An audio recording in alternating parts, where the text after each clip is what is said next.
Film ini berjudul Animal 2014, menceritakan sekelompok remaja yang pergi ngapruk dengan setelan gak manuk akal. Karena masa iya, apruk-aprukan keruyuk hanya menggunakan celana gemes. Ah, fix bikin konten doang ini mah biar FYP. Atau mungkin sekalian ngegoda para genderwo yang mempunyai cacing berbulu lebat. Dah, terserah mereka saja. Jadi kira-kira seperti apa? Dan apa yang akan mereka alami di dalam hutan ruyuk itu? Apakah malah ngaduk semen? Atau malah pulang bawa nama doang? Oke lah, daripada kalian penasaran sampai ngacak-ngacak dan bongkar-bongkarin tempat di atas empang, mending kita langsung saja ke pembahasannya. Dan jika kalian suka dengan channel ini, seperti biasa silahkan subscribe aja biar gak ketinggalan video menarik lainnya dari Sekayang. Film ini diawali dengan diperlihatkannya sekelompok muda-mudi expired yang sedang lari ngabret seedan-edannya menebus ruyuk tanpa memperdulikan rasa gatal dan ranting-ranting tajam. Dan sepertinya mereka sedang dikejar sesuatu yang mengerikan.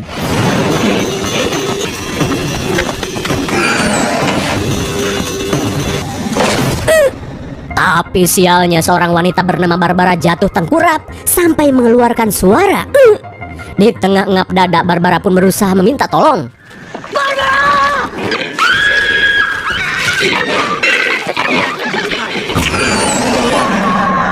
Kira-kira makhluk apa itu?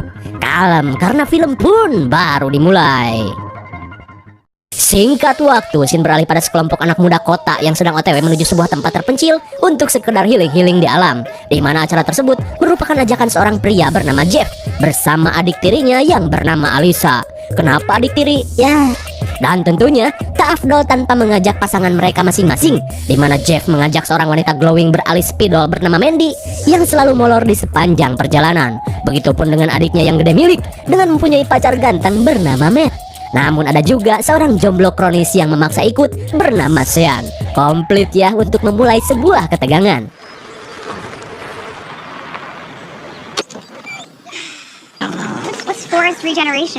Hingga perjalanan mereka pun terhenti saat melihat sebuah informasi jika jalan ini sudah ditutup untuk umum. Jelas saja Jeff pun kesal karena sudah jauh-jauh datang dari kota. Melihat pacarnya kesal, Mandy pun langsung memberikannya obat yang manjur. Guys. Tuh kan, langsung good mood. Di saat itu pula, Alisa pun bercerita kepada Matt jika ia dan keluarganya sering berkemah di hutan ini setiap musim panas. Meski gak penting-penting amat, Matt mencoba menghargai saja ucapan pacarnya ini. Kemudian karena tujuan tak jauh lagi, Jeff pun memutuskan untuk mengajak teman-temannya melanjutkan perjalanan dengan berjalan ceker saja. Lalu Matt pun merasa khawatir saat kunci mobil disimpan di dalam tutup bensin. Namun Jeff berkata jika di tempat ini sudah pasti aman karena orang-orangnya sudah pada kaya. Hingga beberapa saat kemudian, Alisa pun heran dengan Mandy yang tak kunjung keluar dari dalam mobil. Pantas lama malah dandan. Jeng, kita tuh mau muncak bukan pergi ke mall. Namun Mandy berkata jika terlihat glowing dan cantik itu harus dilakukan di segala medan, tak hanya ketika mau ngaduk saja. Dan seperti biasa, sebelum melanjutkan perjalanan tak afdol rasanya jika tidak ada foto-foto untuk pamer di Instakilo. Hingga saat mereka mulai berjalan ceker, bisa kita lihat si glowing Mandy menjadi tipe wanita yang tak mau ribet membawa tas. Relate sekali dengan kehidupan nyata. Giliran dipoto saja pengen sok-sok bawa tas dengan caption kata-kata bijak. Di tengah perjalanan, Jeff pun berkata, "Beb, kenapa itu baju nggak dikancingin? Sengaja biar banyak yang nonton." Begitupun dengan Alisa yang ingin cepat-cepat mendapat keturunan dari Matt. Singkat waktu, setelah cukup jauh berjalan, Sean pun menanyakan semprotan yang terlihat seperti penyamar bau ketek ini. Lantas Jeff pun menjelaskan jika alat tersebut merupakan spray pengusir beruang. Namun tanpa mereka sadari, seonggok bangkai serigala dengan keadaan hancur tergeletak di sisi ruyuk. Apakah mereka akan baik-baik saja?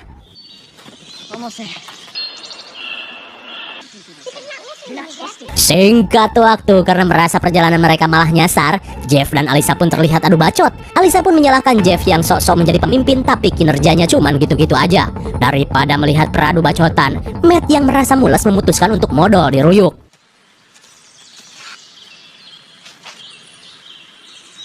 Namun saat mencari spot menanam ranjau, Matt pun heran saat melihat tas lusuh milik tentara Amerika. Ada apa ini? Dan setelah dicek, ternyata tas tersebut berisi sebuah flare dan perlengkapan lainnya. Lantas Mandy yang pusing melihat dua bersaudara terus ngadu bacot, mengajak semua orang untuk melanjutkan perjalanan saja. Di malam harinya, benar saja mereka pun kesasar. Lantas Jeff yang merasa bersalah meminta maaf kepada Mandy karena rencananya untuk cepat-cepat gabrut lestari harus gagal. Namun Mandy yang bodoh amat berkata, jika hal seperti itu nggak penting, masih banyak kok cacing-cacing lainnya yang bisa ia tunggangi. Singkat waktu dirasa arah tujuan semakin tidak jelas, Alisa pun mencoba untuk mengecek GPS yang ia bawa. Bukannya dari tadi atuh. Namun di saat itu pula, Mandy si celana gemes tiba-tiba penasaran dengan sebuah pohon tumbang. Sontak mereka pun kaget saat mendengar Mandy berteriak. Oh, sungguh tanpa diduga, Mandy ternyata menemukan sisa-sisa tubuh manusia di dalam sebuah lubang. Dirasa yang memangsa adalah suara tersebut, mereka yang panik pun segera ngabret abruk-abrukan.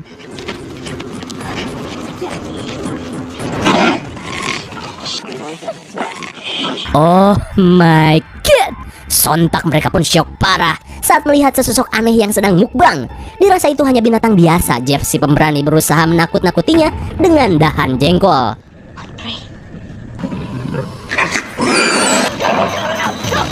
Jauh di luar ekspektasi, ternyata yang takut adalah dirinya sendiri. Dengan mengencangkan otot betis, mereka pun lari ngabret seedian-ediannya.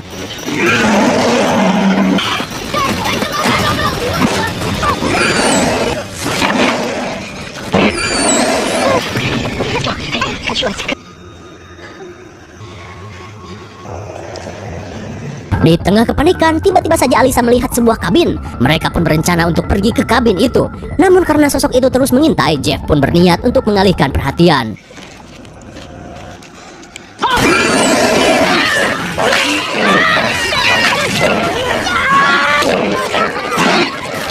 Malang sekali. Akhirnya Jeff pun harus modar setelah menjadi mangsa makhluk yang entah apa itu sebenarnya.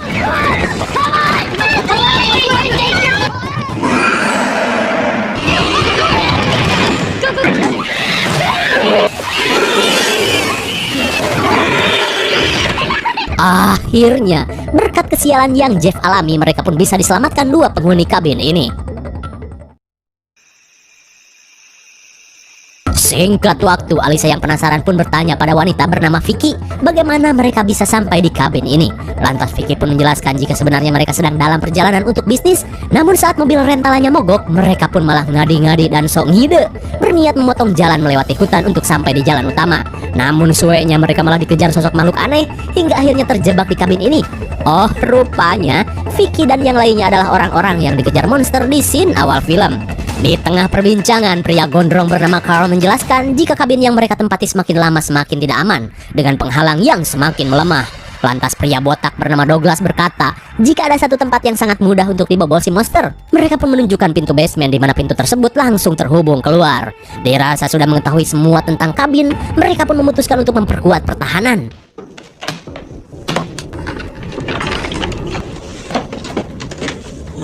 Namun anehnya, saat Alisa ingin mengecek lantai atas, Douglas seperti tidak memperbolehkannya. Lantas Alisa pun pergi untuk mengecek arah dapur. You okay?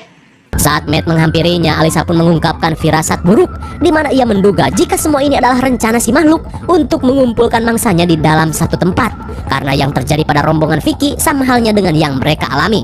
Lalu saat Matt berusaha menenangkan pacarnya ini, tiba-tiba Can't control it.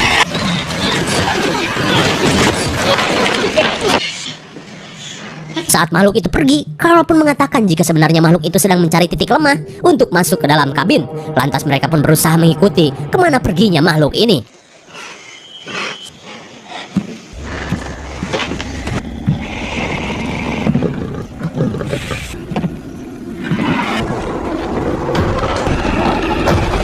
Dirasa makhluk itu akan masuk melalui atap, Carl pun memimpin para cowok untuk memeriksanya, sedangkan si botak malah turun bagaikan tak punya burung.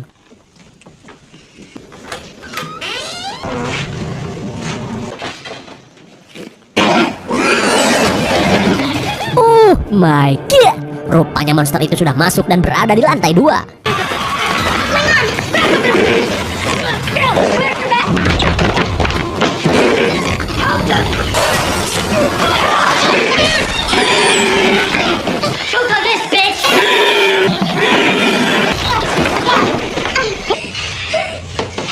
Untung saja berkat semprotan milik Jeff, makhluk itu melemah dan mereka berhasil bertahan. Namun terlihat mereka seolah kesal pada Douglas yang tak becus membarikade lantai atas. Lalu dengan watadosnya ia berkata jika kabin ini sudah tidak aman dan kita harus secepatnya pergi dari sini. Beberapa saat kemudian mereka mulai mendiskusikan cara lain untuk bisa selamat. Lalu Douglas pun mempunyai sebuah ide, yaitu dengan cara pergi ke jalan utama untuk meminta bantuan. Mendengar hal itu, Carl dan yang lain tidak setuju dengan ide konyol itu karena Carl menginginkan semua orang bisa selamat. Namun tanpa diduga, Matt ternyata sependapat dengan ide Douglas dan ia pun bersedia pergi ke jalan utama untuk meminta bantuan. Di dapur, Alisa yang tidak ingin menjadi janda sebelum menikah meminta Matt untuk tidak melakukannya. Namun Matt yang disuruh sutradara tidak bisa berbuat apa-apa dan akan tetap melakukannya. Dan setelah kesepakatan dibuat, Carl pun bersedia menjadi pengalih perhatian, sedangkan Sean yang akan memantaunya. Sedangkan si botak cuma bisa bacot doang dan diam di dalam kabin bersama para kewes.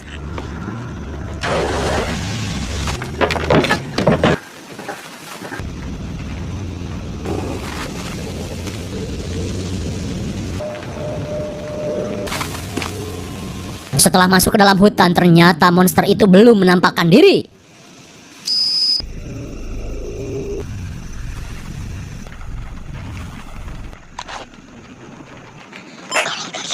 Tiba-tiba saja Sean berkata jika di depan Carl ada sesuatu yang menghampirinya. Namun sueknya Carl tidak bisa melihat apapun. Dirasa monster itu sudah terpancing, Carl pun menyuruh Matt untuk bersiap-siap.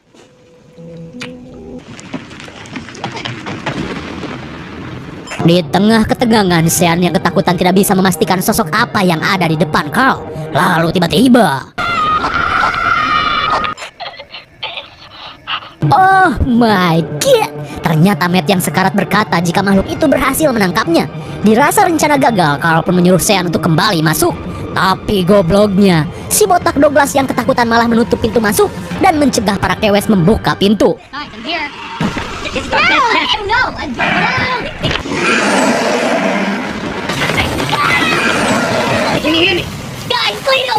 Di tengah ancaman Douglas, para kewes pun langsung pergi ke dapur dan memberitahu Carl jalan yang bisa mereka gunakan.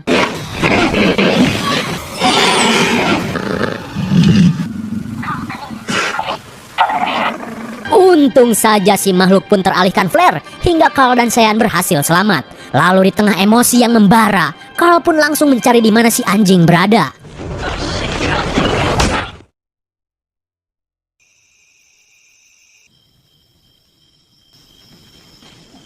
Singkat waktu, Douglas yang tersadar pun tidak sadar diri dan menanyakan alasan Carl mengikatnya. Lalu dengan watadosnya Douglas berkata, jika bagaimanapun juga kita semua akan mati di mangsa. Di sisi lain, Mandy pun menghampiri Alisa. Lalu Alisa berkata jika ia sudah muak terus berlari, apalagi setelah kakak dan pacarnya mati di tempat ini. Dirasa tidak ada cara lain, Alisa pun berencana untuk melenyapkan makhluk itu bagaimanapun caranya. Lalu di tengah kesedihan yang mendalam, tiba-tiba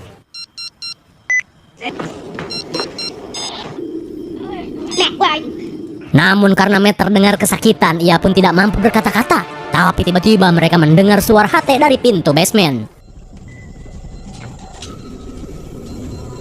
Dirasa Matt berada di ruang bawah tanah, mereka pun segera bersiap dengan membawa peralatan.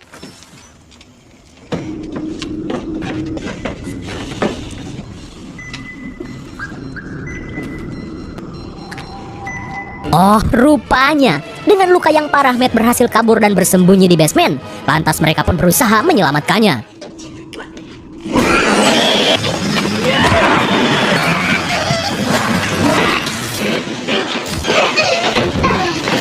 Malang sekali, dengan pengorbanan Carl, mereka pun berhasil membawa Matt.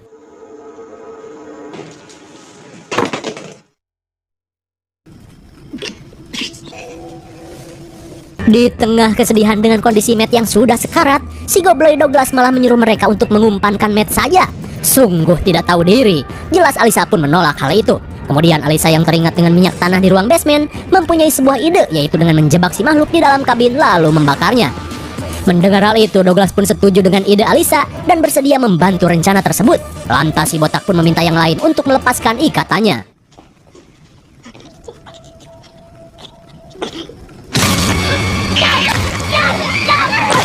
Eta si Edian, Douglas yang dipercaya malah langsung merujak tengkorak Matt. Alasannya agar rencana itu bisa secepatnya dijalankan dan tidak terus-terusan drama. Dan karena Matt sudah moka, Douglas pun tetap dengan rencananya, di mana ia akan memancing si makhluk dengan jasad Matt.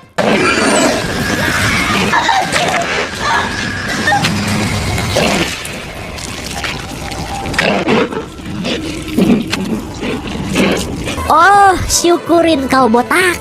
Akhirnya si beban Douglas pun terkena karma instan, mendapatkan rasa mules, perih, dan geli di waktu bersamaan sampai kehabisan nyawa. Dirasa ada kesempatan, mereka pun langsung bergegas untuk mengambil minyak tanah di ruang basement.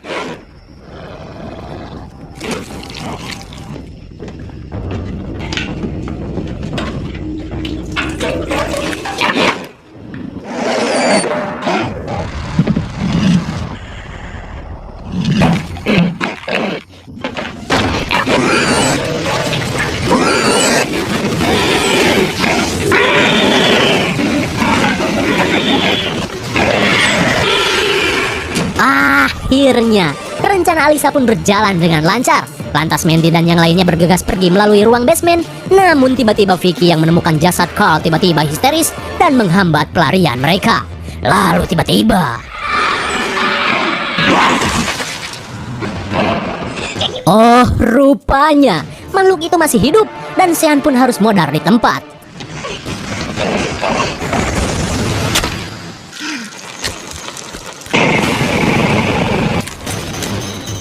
Malang sekali, selangkah lagi keluar kabin, tiba-tiba Vicky harus mendapat mules ekstrim dicucuk si makhluk.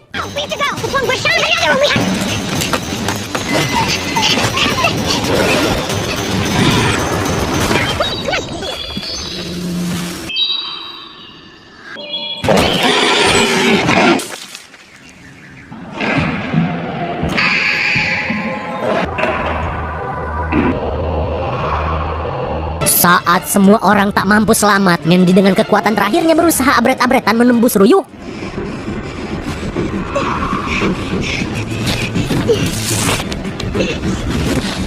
Dirasa makhluk mampu mencium bau darah, Mandy pun melumuri tubuh bohainya dengan tanah.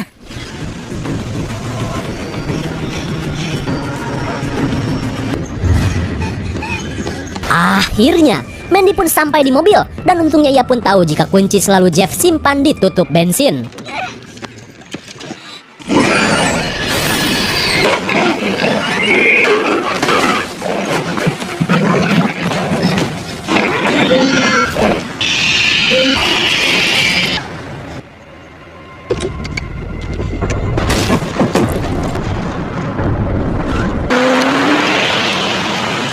Akhirnya Mandy si kewes glowing pun berhasil lolos, sekaligus membunuh makhluk aneh itu. Meski dengan perasaan sedih, tapi setidaknya ia menjadi satu-satunya yang selamat.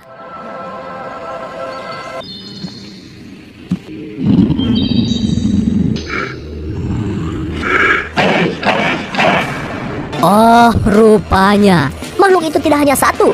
Lalu gimana dong, Nap? Ya nggak tahu, karena film pun sudah berakhir.